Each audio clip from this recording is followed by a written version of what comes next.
एक school trip और 3 दोस्तों का एक खतरनाक फैसला, यहीं से सब कुछ बदल गया।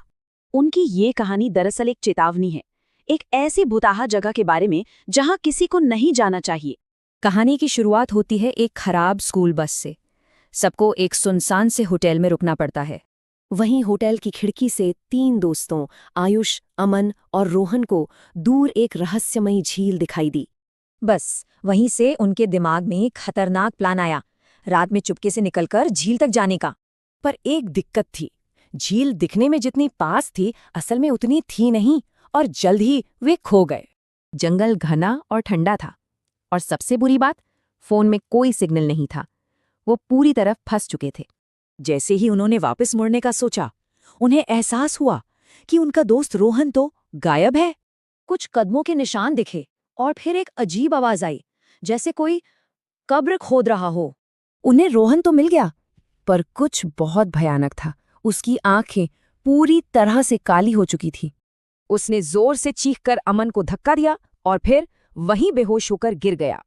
जैसे ही रोहन को होश आया, उन्होंने अमन को उठते देखा, पर अब उसकी आंखें भी काली हो चुकी थीं। आयुष और रोहन अमन के पीछे भागे।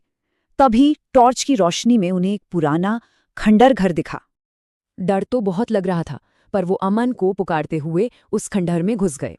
अंदर का नजारा देखकर यकीन करना मुश्किल था। अमन हवा में लटका हुआ था, वो भी बेहोश, और उसके साथ थी एक डरावनी बुढ़िया। उसका चेहरा किसी शैतान से कम नहीं लग रहा था।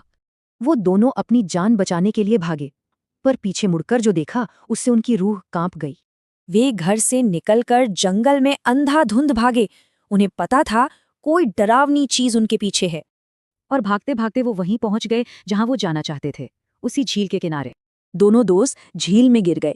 ऐसा लगा जैसे कोई उन्हें नीचे खींच रहा हो। सिर्फ आयुष ही बच पाया। वो वहीं बेहोश हो गया। जब आंख खुली तो सामने एक भयानक मंजर था, अमन और रोहन की लाशें। वहां के लोग असली कहानी जानते थे। उन्होंने पुलिस को उस बुढ़िया और झील का पूरा राज बताया। ये कहानी पीछे छोड़ जाते हैं एक खौफनाक सवाल, एक ऐसा सवाल जिसका जवाब आज तक नहीं मिला।